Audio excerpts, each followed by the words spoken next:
Hello guys, welcome back to palette of perspectives. तो आज हम बात करने वाले हैं रोमांटिसिज्म की। इससे पहले हम लोग बात कर चुके हैं नियो क्लासिज्म और उसकी डिटेल पेंटिंग्स के बारे में। So guys, if you are interested you can check out our channel. So let's start with romanticism.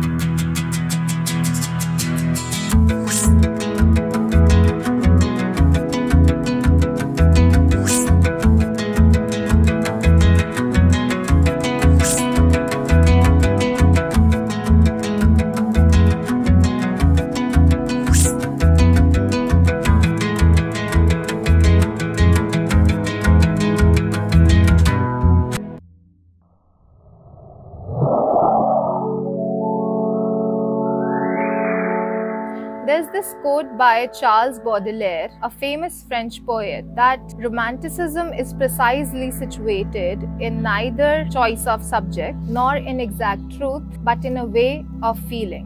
Neo classicism के बाद में आता है रोमांटिसिज्म। ये शुरू हुआ मिड 18th सेंचुरी में और खत्म होता है मिड 19th सेंचुरी में। रोमांटिसिज्म, जिसे हम इंटेलेक्चुअल ओरिएंटेशन की तरह भी देखते हैं, work of literature, painting, architecture, इन सब में हमें इस तरीके का काम देखने को मिलता है। अगर हम इसे सिंप्लीफाई करें तो रोमांटिसिज्म ने नियो क्लासिसिज्म के सारे एस्पेक्ट्स को सिरे से रिजेक्ट किया। पर्टिकुलरली वो एक रिएक्शन था एनलाइटनमेंट और रैशनलिज्म के अगेंस्ट। जहाँ नियो क्लासिसिज्म में आइडियलाइजेशन के ऊपर बहुत इंपॉर्टेंस दी जा रही थी, वहीं रोमांटिक आर्टिस्ट ने उसको रिजेक्ट करते हुए कहा कि इनमें ह्यूमन इमोशंस खत्म हो रहे हैं। रोमांटिक आर्टिस्ट को उस समय एक सेट पैटर्न से हटकर इंडिविजुअलिटी पे काम करना था, जो कि इससे पहले काफी रेयर था। They wanted to focus on subjective, irrationality, imaginary freedom, spontaneity, emotions and more. Romanticism movement में बनी पेंटिंग्स एक डीप अप्रिसिएशन शो करती थी ब्यूटी ऑफ नेचर को दिखाने के लिए। They focused on emotions over reason, sense over intellect, different human emotions and moods. Romantic artists ने किसी भी सोसाइटी के फॉर्मल रूल्स के अगेंस्ट जाके क्रिएटिव स्पिरिट और पैशन को जगह दी। So basically, romanticism movement was all about individualism, emotional depth, revolution, nature landscape and supernatural elements. Caspar David Friedrich, born on 5 September 1774 in Germany, he was one of the famous leading artists from German Romantic movement.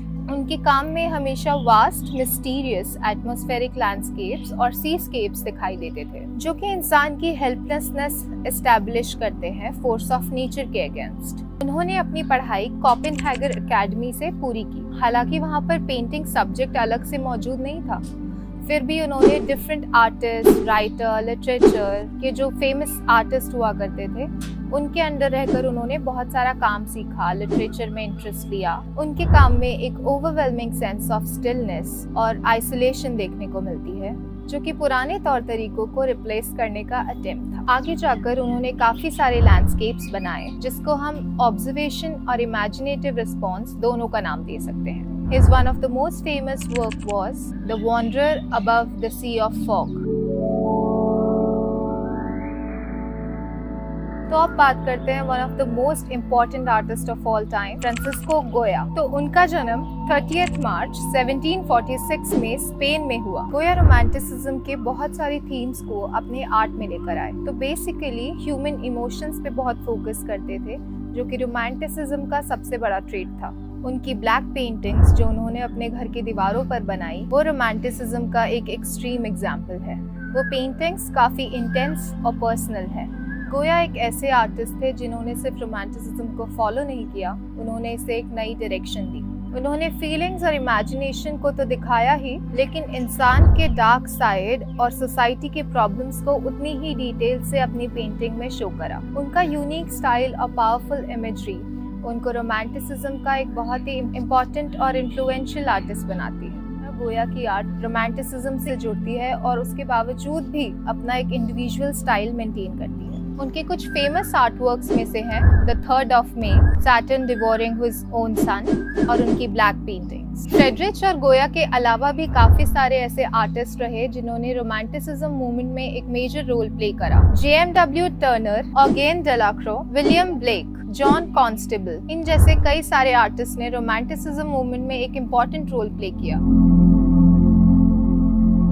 So guys, this was just a hint about Romanticism. And in the next video, we are going to discuss about Romanticism, their artist, life and work.